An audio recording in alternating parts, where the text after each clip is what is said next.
보수 진영의 잠재 대선 후보군 중에 황교안대행이 유일하게 두 자리 지지율을 유지하고 있는 가운데 홍준표 경남도지사가 다크호스로 떠오르고 있습니다. 홍준표 도지사 전화 연결해보겠습니다. 안녕하세요. 오랜만입니다. 이렇게 인터뷰하는 게 얼마만입니까? 한때 거의 매주 인터뷰하고 지냈는데.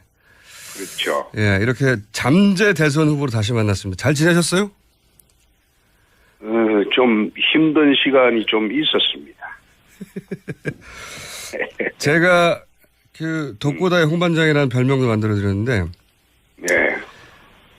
새누리당 대표까지 되셨다가, 네. 그때 한나라당이었죠. 금방 쫓겨나신 게 벌써 5년 전입니다. 5년이 됐어요. 네. 그거 쫓겨난 게 아니라 내가 사표 내고 나왔죠. 쫓겨난 거죠. 그렇죠. 네, 쫓겨나셨죠. 합시다. 되돌아보면, 예. 이 소위 친박으로부터 쭉 당해왔다, 이렇게 말할 수 있지 않습니까? 홍 지사님은? 그래왔죠. 예, 쭉 당해오셨죠. 예. 네. 그때 5년 전에 이제 대표에서 금방 쫓겨나신 후에, 제가 정치인 홍준표는 이렇게 끝이 나나 그랬었어요. 그래서 그때는 저한테 전화하셔가지고 이제 종편 같이 하자고 몇 번이나 그러셨잖아요. 그랬죠. 예. 방송 생각이 한때는 있었죠. 예, 방송인으로 거듭나겠다며. 자, 그런데 이제 갑자기 대선 주자로 이제 주목하고 계십니다.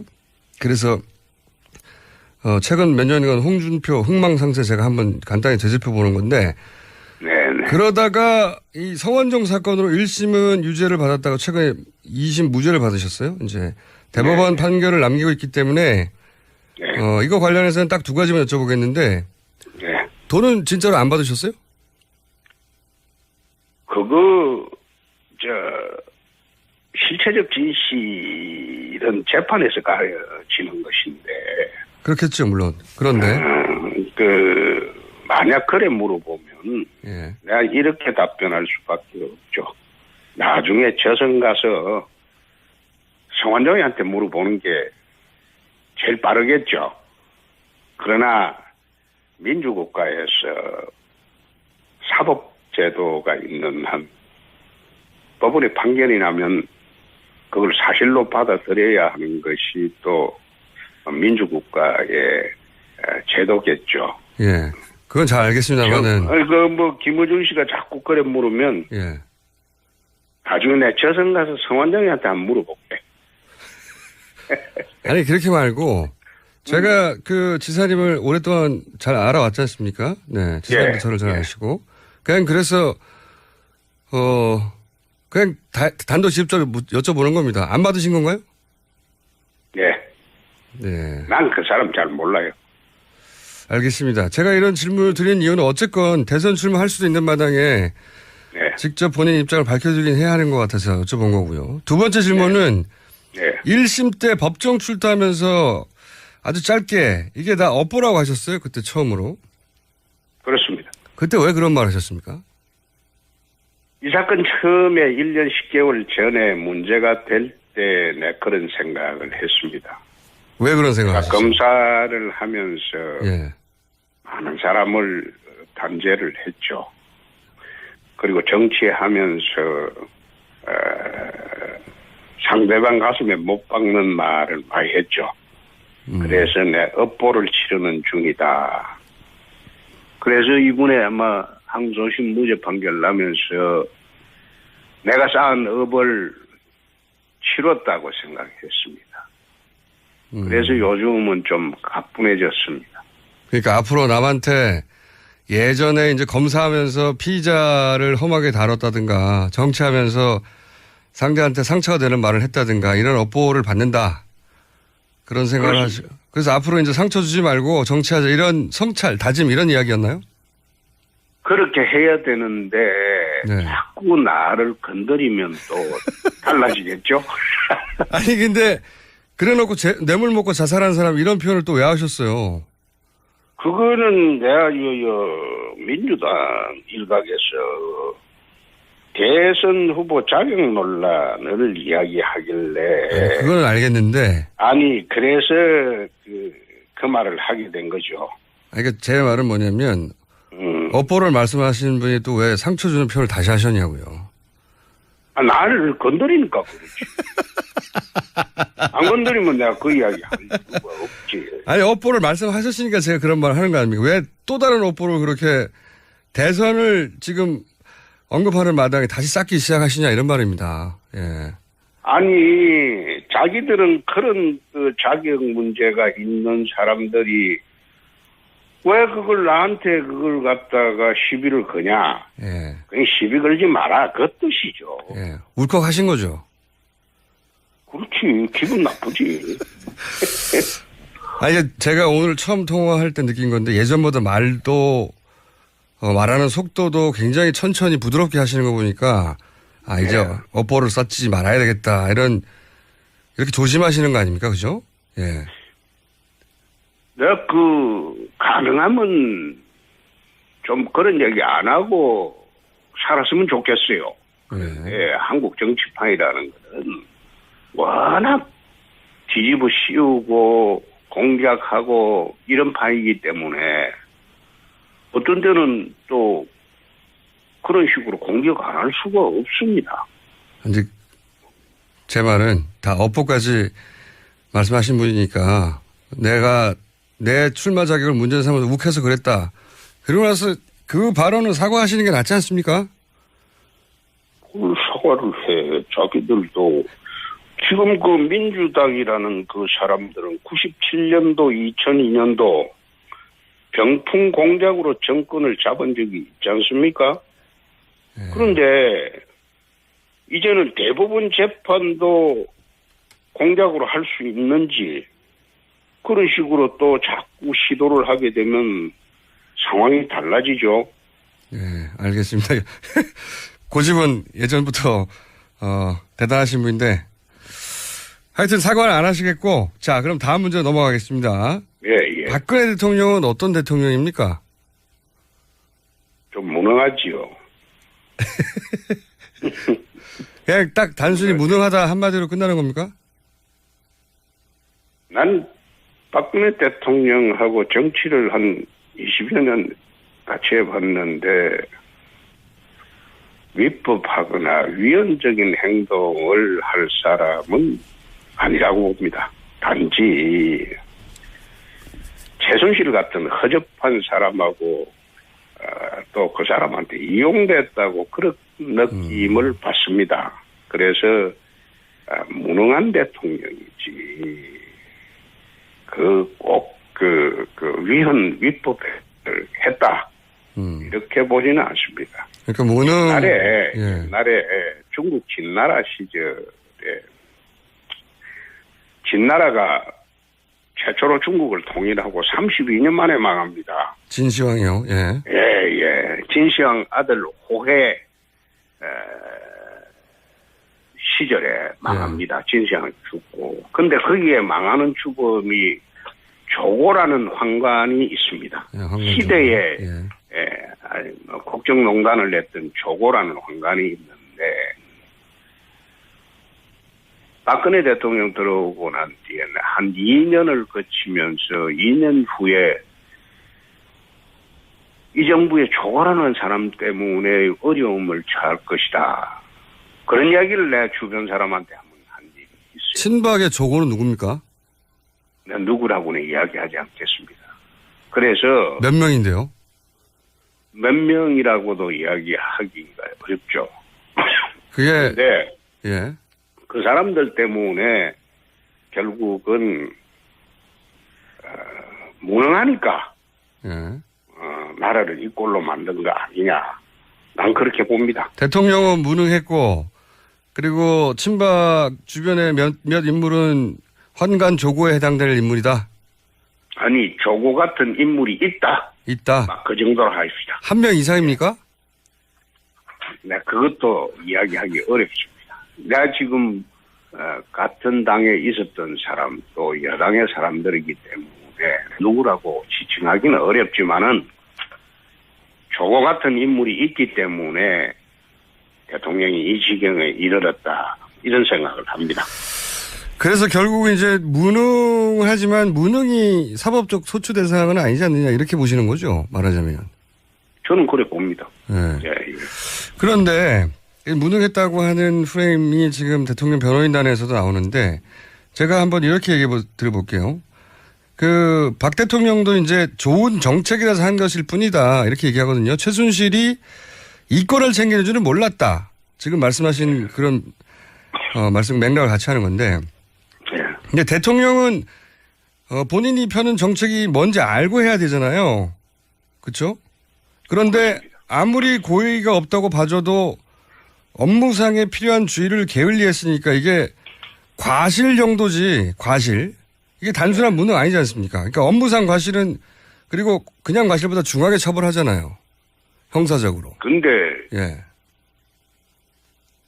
거기 과실로 처벌하는 범죄는 특정이 되어 있습니다. 자, 그러면 제가 이렇게 지금 여쭤볼게요. 예. 거론된 모든 범죄는 과실은 처벌이 되지 않는 범죄입니다. 자, 제가 이제 그럼 이렇게 또 얘기해 볼게요. 구체적으로 하나만 예를 들어보겠습니다. 이제 대통령이 최순실을 추천한 민간인 2명을 안종범 경제수석을 시켜서 KT 회장에게 전화해서 KT에 취직시켜준 사건, 이건 아시죠? 그거는 내 언론을 통해서 안 봤어요. 예. 근데 이게 좀 자세히 말씀드리면 그 사람들 보직을 처음엔 취직시키고 그 다음에는 그 사람들 보직을 광고 담당으로 변경하라고 또 경제수석을 시켜서 KT 회장에 전화를 합니다. 그리고 나중에는 KT 회장에게 최순실 광고회사를 자격도 안 되는데 KT 광고회사로 선정하게 해요. 그래서 최순실을 추천한 2명이 KT 내에서 최순실 광고회사에 KT 광고를 몰아줍니다. 이런 사건이 있었고 안정범 수석도 인정했고 안정범 수석 다이어리도 나오고. 그런데 대통령이 민간인 기업에 보직을 정해서 취직시킨다. 그리고 나서 광고회사를 그 광고 담당으로 시킨다. 이거는 어린애도 아니고 너무 뻔하지 않습니까? 이렇게 되면 대기업 광고를 최순실 회사가 먹겠죠. 도지사님이 검사 시절에 이런 거 그냥 모르고 그랬다고 믿어주시겠습니까? 아니, 대통령이 선출직인데 예. 선거 때 도와준 사람 그걸 갖다가 불법적으로 도와주면 안 되겠죠. 그런데 그게 합법이냐 불법이냐 그 문제는 법원의 별도의 판단 또는 검찰의 별도의 판단이 있겠지만은 그 자체만으로 비난하기가 좀 어렵지 않습니까? 아닌데요. 지금 누가 정권을 잡든 간에 예. 정권 잡던 과정에서 자기에게 도움을 준 사람을 도와준다는 취지로 그렇게 했을 경우에는 그걸 꼭 범죄로 몰아서 단죄를 해야 되겠다. 그거는 좀 그렇지 않습니까? 그건 또 다른 한 방향으로 이해를 해줄 수는 있는데 그게 범죄가 된다면 그 문제가 되겠죠. 그러니까 여기서 범죄냐 아니냐를 떠나서 박근혜 대통령은 그게 이권을 이해한 건지 몰랐다고 하는데 이 정도 구도면 야 이렇게 광고 담당으로 보직을 정해주면 그리고 그 광고 그러니까 그러면 무능한 사람이지. 이걸 어떻게 모릅니까? 지사님 검사 시절에 이거 몰랐다고 하면 믿어주시겠어요?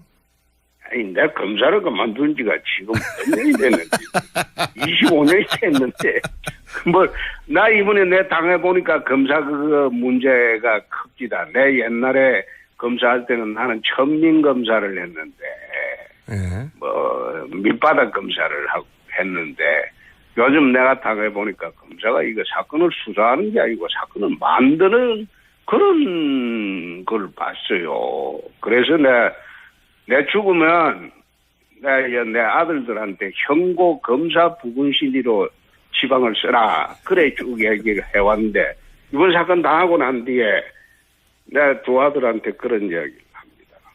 아니 그러면 밖에 나가서 너가 아버지 검사했다고 절대 이야기하지 마라. 그런 이야기. 검사가 변했어요. 예전과 달라요? 예전에 우리가 검사할 때는 검사는 바른 일만 했지요. 바른 일만. 그리고 자, 그러면 지사님 이번 특검 수사는 그럼 검사에게 나와서 하는 말인데 어떻게 평가하십니까? 특검 수사는. 원래 특검은 그거는 그 정치검사입니다. 네? 특검이 순수 사법이라고 보기는 어렵습니다. 정치권에서 임명된 일종의 정치검사들인데 이번 특검의 수사 과정을 지켜보면서 내 잘잘못을 떠나서 여론에 따라가는 수사를 하는 거 아니냐 그런 느낌을 받았습니다. 그러면 특검보다 오히려 검찰 특수본이 더 올바른 수사를 했었다 이렇게 보십니까? 특수본은 나는 저거는 만들어 놓고 제대로 수사를 못했다고 봅니다. 그리고 상대적으로는 어쨌든 특수본이 나왔습니다. 특수본에서 기업 사람들은 피해자로 봤습니다. 그때는 피해자로 봤죠. 특검에 가자마자 그게 갑자기 가해자로 둔갑을 했습니다. 공범이 됐죠. 그런데 그거는 저희가 보기에는 증거 또는 수사에 의해서 바뀐 게 아니라 어떻게 보면 여론에 따라가는 수사를 하다 보니까 갑작스럽게 그렇게 바뀐 게 아닌가 그런 생각도 해봤습니다. 그러면 특수본이 오히려 더 올바로 수사했다는 말씀이 되는 건데요. 근데 특수본도 제대로 수사 못했죠? 안 했죠? 도지사님이 1년 반 전에 성완종 사건으로 기소될 때 지금 검찰대로 정치검찰이라고 하셨어요. 내가 정치검찰이라고 한 기억은 없습니다. 기사에 그렇게 나옵니다. 저도 기억이 나요. 아니 기사에 그래 정치적이었다. 예. 그렇죠. 그 결론은 정치적이었다는 건데 그거는 그 성완종 리스트는 나중에 한번 재수사해 볼 기회가 있으면 알게 될 것입니다만 그거는 2012년도 박근혜 대통령 선거 당시에 대선 자금 문제입니다. 대선 자금 문제인데 그걸 피해가기 위해서 사건을 만들다 보니까 내 사건하고 이완구 사건은 대선 자금이 아니죠. 하나는 경선 자금으로 만들어 놨고 하나는 선거 자금으로 만들었죠. 그래서 내가 좀 결론을 낼 때 이것은 정치적인 목적을 갖고 한 수사가 아닌가. 내가 그런 이야기는 한 적이 있습니다. 그 사안은 저희가 따로 한번 언제 시간이 되면 다루기로 하고요. 제가 이 질문을 드린 이유는 뭐냐면 이제 특검이 정치적이라고 하시니까 원래 특검은 정치권에서 임명을 하고 정치적인 성향을 안 지닐 수가 없습니다. 그래서 내가 하는 소리입니다. 그게 나쁘다 좋다를 떠나서. 예, 알겠습니다. 헌법재판소하고 대법원이 또 다른 것은 헌법재판소의 본래적 그 본질은 정치적 사법기관이라고 헌법책에 되어 있습니다. 대법원은 순수 사법기관이에요. 왜 그런가 하면 헌법재판소는 정치권에서 다 임명을 하기 때문에 정치적 사법기관이라는 겁니다. 알겠습니다. 그래서 헌법재판소 결론을 할 때는 정치적인 판단이 반드시 들어간다는 겁니다. 자, 그러면요. 특검이 이재용 부회장에게 영장을 신청한 것도 정치적 편향이었다고 보십니까? 그거는 네, 대답하지 않겠습니다. 그거 대답하면 예. 또 확작직걸 하기 때문에 그건 내 생각을 가지고 있긴 하지만 그건 대답하는 성질의 것은 아닌 것으로. 그러면 특검은 계속 정치적 하셨는데 그러면 영장을 발부한 법원도 정치적이 되는 거 아닙니까? 영장 발부했는데 이재용 부회장. 그걸 내 보면서 느낀 점은 처음에 영장이 기각됐을 때 법원 앞에 반대단체자들이 그 천막을 치고 영장 발부한 기각한 그 판사를 성토를 했어요. 예. 천막을 쳐놓고. 예. 그러니까 판사님들이 출퇴근하면서 그걸 볼 것 아닙니까? 예. 얼마나 심리적 압박을 받았겠습니까? 아니, 천막 때문에 말하자면 발부했나요? 아니, 난 꼭 그런 게 아니라 예. 그거는 재판을 여론으로 하겠다는 거예요. 그런 식으로. 그러니까 친박 단체도 거기 앞에서 집회 많이 합니다. 똑같죠. 똑같죠.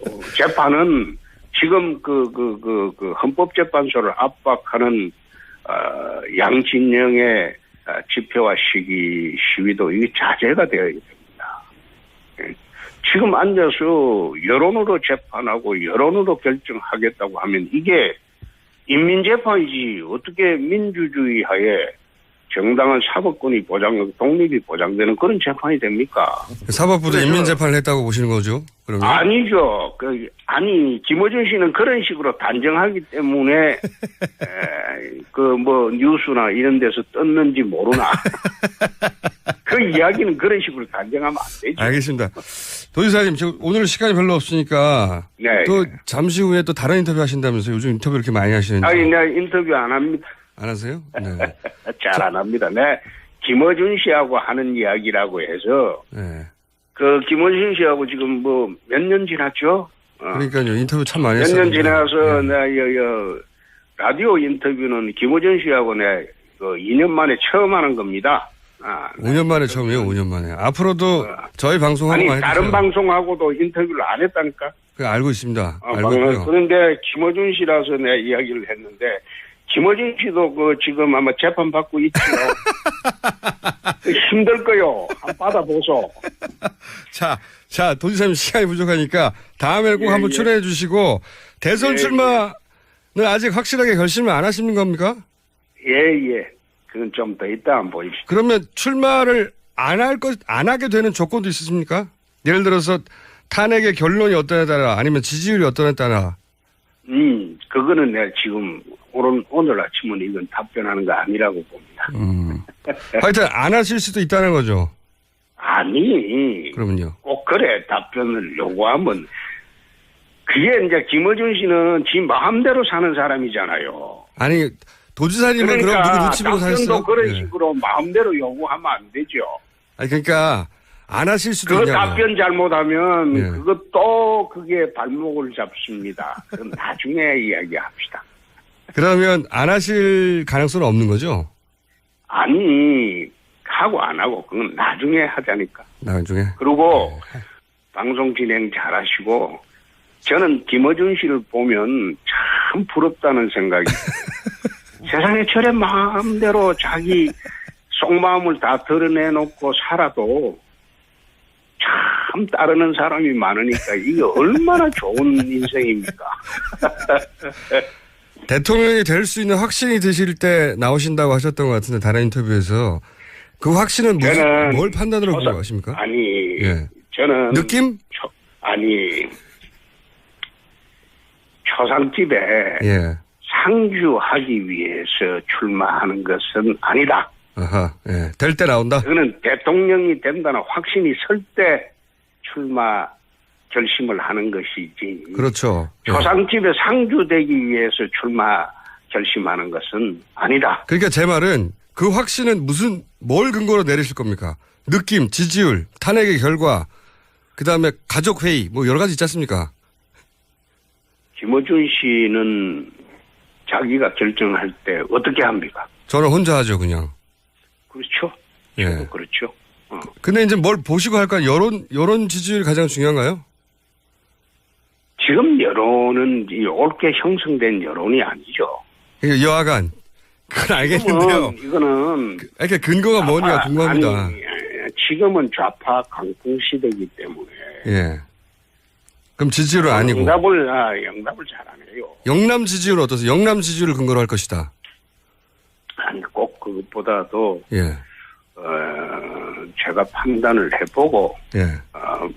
결심이 서면 그때 내가 김어준 씨한테 제일 먼저 전화 드리겠습니다. 알겠습니다. 저하고 지사님하고 정치적 교집합이 없었지만 항상 친하게 지내왔지 않습니까? 네. 교집합도 있지요. 어떤 게 있습니까? 교집합을 찾아본 적은 없는데 한 번도. 마음대로 자기 결정을 하고. 그건 정치적 교집합. 과감하게 세상을 산다는 것은 비슷할 거요. 마음대로 사는 건 비슷한 면이 있는데요. 아니. 정치적으로 과감하게 세상을 산다는 거. 과감하게 알겠습니다. 정치적으로 한 번도 교집합은 없었어요. 자, 이건 어떠십니까? 출마하시면 황교안 대행부터 얘기해야 되는데 지금 보기에는 본인과 황교안 대행을 정치적으로 비교하면 어떻습니까? 그건 황 대행하고는 제가 비교를 하거나 해본 일은 전혀 없습니다. 한번 해보시면요. 지금 황 대행은 대통령이 사실상 유고인 상태에서 안정적으로 나라를 이끌고 있다고 봅니다. 그래서 황 대행에 대한 그 국민적 신뢰는 상당하다고 봅니다. 그런데 이제 정치적 상대로 볼 때, 라이벌로 볼 때, 라이벌이 됩니까? 저는 황대행을 단 한 번도 라이벌이나 정치적 상대로 본 일이 없습니다. 그런 상대가 안 된다는 말씀이신가요? 에이, 천만에.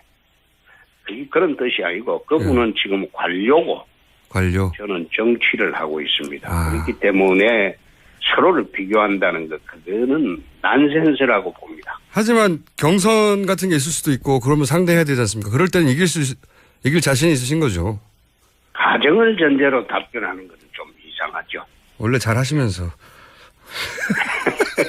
야권에서 가장 강한 후보는 누구라고 보십니까? 지금 기준으로? 저는 그 생각해 본 일이 없습니다. 다 생각해 본 일 없으시다고. 예. 생각해 본 일 없습니다. 그러면 안철수 의원이 대선에서 대결 상대로는 어떻다 평가하십니까?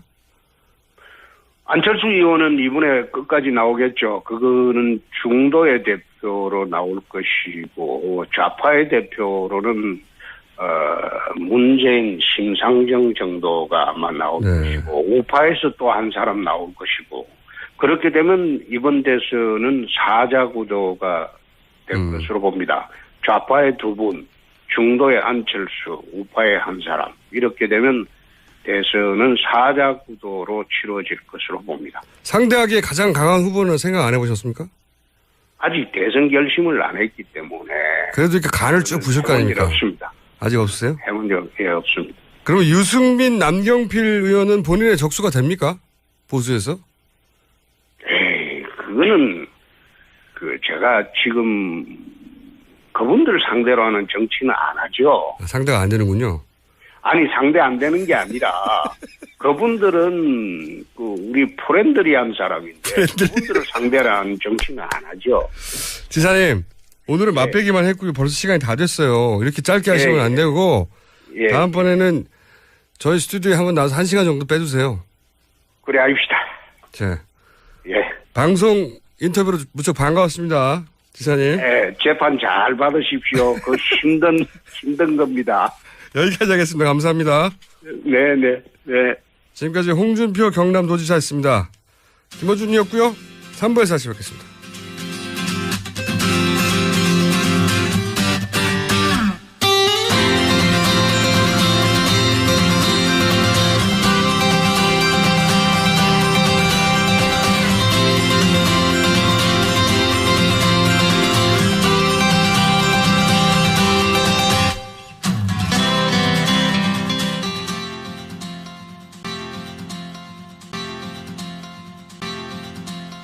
그건 알겠는데. 아니, 그래서 그 말을 하게 된 거죠.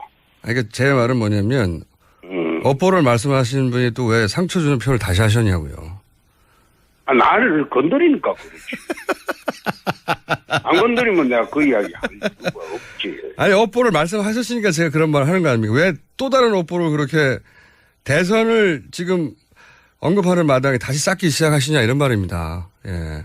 아니, 자기들은 그런 자격 문제가 있는 사람들이 왜 그걸 나한테 그걸 갖다가 시비를 거냐. 예. 그냥 시비 걸지 마라. 그 뜻이죠. 예. 울컥하신 거죠. 그렇지. 기분 나쁘지. 아니, 제가 오늘 처음 통화할 때 느낀 건데 예전보다 말도, 말하는 속도도 굉장히 천천히 부드럽게 하시는 거 보니까 이제 업보를 쌓지 말아야 되겠다. 이렇게 조심하시는 거 아닙니까? 그죠? 예. 내가 가능하면 좀 그런 얘기 안 하고 살았으면 좋겠어요. 예, 한국 정치판이라는 것은 워낙 뒤집어 씌우고 공작하고 이런 판이기 때문에 어떤 때는 또 그런 식으로 공격 안 할 수가 없습니다. 이제 제 말은 다 업보까지 말씀하신 분이니까 내가 내 출마 자격을 문제 삼아서 욱해서 그랬다. 그러고 나서 그 발언을 사과하시는 게 낫지 않습니까? 그걸 사과를 해. 자기들도 지금 그 민주당이라는 그 사람들은 97년도, 2002년도 병풍 공작으로 정권을 잡은 적이 있지 않습니까? 그런데 이제는 대법원 재판도 공작으로 할 수 있는지 그런 식으로 또 자꾸 시도를 하게 되면 상황이 달라지죠. 예, 알겠습니다. 고집은 예전부터 대단하신 분인데 하여튼 사과를 안 하시겠고 자 그럼 다음 문제 넘어가겠습니다. 예. 박근혜 대통령은 어떤 대통령입니까? 좀 무능하지요. 그냥 딱 단순히 무능하다 한마디로 끝나는 겁니까? 난 박근혜 대통령하고 정치를 한 20여 년 같이 해봤는데 위법하거나 위헌적인 행동을 할 사람은 아니라고 봅니다. 단지 최순실 같은 허접한 사람하고 또 그 사람한테 이용됐다고 그런 느낌을 받습니다. 그래서 무능한 대통령이지 위법을 했다 이렇게 보지는 않습니다. 그러니까 무능 옛날에 중국 진나라 시절에 진나라가 최초로 중국을 통일하고 32년 만에 망합니다. 진시황이요. 예. 진시황 아들 호해 시절에 망합니다. 진시황이 죽고. 근데 거기에 망하는 주범이 조고라는 황관이 있습니다. 시대에 국정농단을 냈던 조고라는 황관이 있는데 박근혜 대통령 들어오고 난 뒤에는 한 2년을 거치면서 2년 후에 이 정부의 조고라는 사람 때문에 어려움을 처할 것이다. 그런 이야기를 내 주변 사람한테 한번 한 적이 있어요. 친박의 조고는 누굽니까? 난 누구라고는 이야기하지 않겠습니다. 그래서 몇 명인데요? 몇 명이라고도 이야기하기가 어렵죠. 그게 근데 그 사람들 때문에 결국은 무능하니까 나라를 이 꼴로 만든 거 아니냐. 난 그렇게 봅니다. 대통령은 무능했고 그리고 친박 주변의 몇 인물은 환관 조고에 해당될 인물이다. 아니 조고 같은 인물이 있다. 막 그 정도로 하십시다. 한 명 이상입니까? 네, 그것도 이야기하기 어렵습니다. 내가 지금 같은 당에 있었던 사람 또 여당의 사람들이기 때문에 누구라고 지칭하기는 어렵지만은 조고 같은 인물이 있기 때문에 보수 진영의 잠재 대선 후보군 중에 황교안 대행이 유일하게 두 자리 지지율을 유지하고 있는 가운데 홍준표 경남도지사가 다크호스로 떠오르고 있습니다. 홍준표 도지사 전화 연결해보겠습니다. 안녕하세요. 오랜만입니다. 이렇게 인터뷰하는 게 얼마만입니까? 한때 거의 매주 인터뷰하고 지냈는데. 그렇죠. 예, 이렇게 잠재 대선 후보로 다시 만났습니다. 잘 지내셨어요?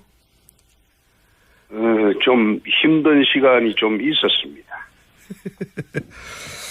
제가 그 독고다의 홍반장이라는 별명도 만들어드렸는데, 네. 새누리당 대표까지 되셨다가, 네. 그때 한나라당이었죠. 금방 쫓겨나신 게 벌써 5년 전입니다. 5년이 됐어요. 네. 그거 쫓겨난 게 아니라 내가 사표 내고 나왔죠. 쫓겨난 거죠.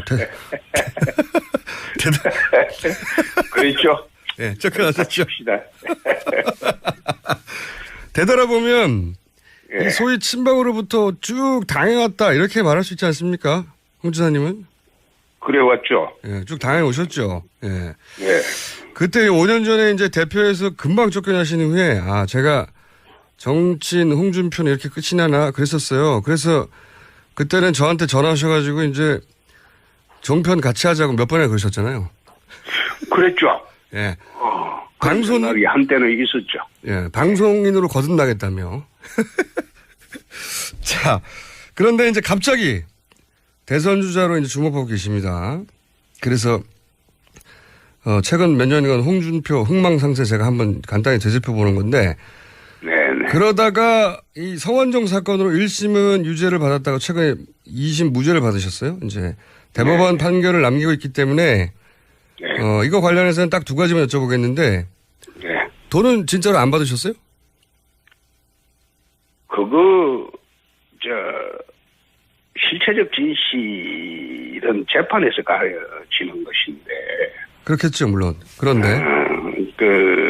만약 그래 물어보면. 예. 내가 이렇게 답변할 수밖에 없죠. 나중에 저선 가서 성완종이한테 물어보는 게 제일 빠르겠죠. 그러나 민주국가에서 사법제도가 있는 한 법원의 판결이 나면 그걸 사실로 받아들여야 하는 것이 또 민주국가의 제도겠죠. 예. 그건 잘 알겠습니다만은. 김어준 씨가 자꾸 그래 물으면. 예. 나중에 내 저선 가서 성완종이한테 한번 물어볼게. 아니, 그렇게 말고, 제가 그 지사님을 오랫동안 잘 알아왔지 않습니까? 네. 지사님도 예. 저를 잘 아시고. 그냥 그래서, 그냥 단독 직접적으로 여쭤보는 겁니다. 안 받으신 건가요? 예. 네. 난 그 사람 잘 몰라요. 알겠습니다. 제가 이런 질문을 드린 이유는 어쨌건 대선 출마할 수도 있는 마당에 네. 직접 본인 입장을 밝혀주긴 해야 하는 것 같아서 여쭤본 거고요. 두 번째 질문은 네. 1심 때 법정 출두하면서 아주 짧게 이게 다 업보라고 하셨어요. 그때 처음으로. 그렇습니다. 그때 왜 그런 말 하셨습니까? 이 사건 처음에 1년 10개월 전에 문제가 될 때 내 그런 생각을 했습니다. 왜 그런 생각을 하셨어요? 검사를 하면서 예. 많은 사람을 단죄를 했죠. 그리고 정치하면서 상대방 가슴에 못 박는 말을 많이 했죠. 그래서 내 업보를 치르는 중이다. 그래서 이번에 아마 항소심 무죄 판결 나면서 내가 쌓은 업을 치렀다고 생각했습니다. 그래서 요즘은 좀 가뿐해졌습니다. 그러니까 앞으로 남한테 예전에 이제 검사하면서 피의자를 험하게 다뤘다든가 정치하면서 상대한테 상처가 되는 말을 했다든가 이런 업보를 받는다. 그런 생각을 하시고. 그래서 앞으로 이제 상처 주지 말고 정치하자 이런 성찰, 다짐 이런 이야기였나요? 그렇게 해야 되는데 네. 자꾸 나를 건드리면 또 달라지겠죠? 아니 근데 그래놓고 뇌물 먹고 자살한 사람 이런 표현을 또 왜 하셨어요? 그거는 내가 민주당 일각에서 대선 후보 자격 논란을 이야기하길래 때문에 대통령이 이 지경에 이르렀다 이런 생각을 합니다. 그래서 결국은 이제 무능하지만 무능이 사법적 소추 대상은 아니지 않느냐 이렇게 보시는 거죠, 말하자면. 저는 그래 봅니다. 네. 예. 그런데 무능했다고 하는 프레임이 지금 대통령 변호인단에서도 나오는데 제가 한번 이렇게 얘기해 드려볼게요. 박 대통령도 이제 좋은 정책이라서 한 것일 뿐이다 이렇게 얘기하거든요. 최순실이 이권을 챙기는 줄은 몰랐다. 지금 말씀하신 그런 말씀 맥락을 같이 하는 건데. 근데 대통령은 본인이 펴는 정책이 뭔지 알고 해야 되잖아요. 그렇죠? 그런데 아무리 고의가 없다고 봐줘도 업무상에 필요한 주의를 게을리했으니까 이게 과실 정도지 과실. 이게 단순한 무능 아니지 않습니까? 그러니까 업무상 과실은 그리고 그냥 과실보다 중하게 처벌하잖아요. 형사적으로. 근데 예. 거기 과실로 처벌하는 범죄는 특정이 되어 있습니다. 자, 그러면 제가 이렇게 지금 여쭤볼게요. 거론된 모든 범죄는 과실은 처벌이 되지 않는 범죄입니다. 자, 제가 이제 그럼 이렇게 또 얘기해 볼게요. 구체적으로 하나만 예를 들어보겠습니다. 이제 대통령이 최순실을 추천한 민간인 2명을 안종범 경제수석을 시켜서 KT 회장에게 전화해서 KT에 취직시켜준 사건, 이건 아시죠? 그거는 내 언론을 통해서 한번 봤어요. 예. 근데 이게 좀 자세히 말씀드리면 그 사람들 보직을 처음엔 취직시키고 그 다음에는 그 사람들 보직을 광고 담당으로 변경하라고 또 경제수석을 시켜서 KT 회장에 전화를 합니다. 그리고 나중에는 KT 회장에게 최순실 광고회사를 자격도 안 되는데 KT 광고회사로 선정하게 해요. 그래서 최순실 추천한 2명이 KT 내에서 최순실 광고회사에 KT 광고를 몰아줍니다. 이런 사건이 있었고 안정범 수석도 인정했고 안정범 수석 다이어리도 나오고. 그런데 대통령이 민간인을 민간인 기업의 보직을 정해서 취직시킨다. 그리고 나서 광고회사를 그 광고 담당으로 시킨다. 이거는 어린애도 아니고 너무 뻔하지 않습니까? 이렇게 되면 대기업 광고를 최순실 회사가 먹겠죠. 도지사님이 검사 시절에 이런 거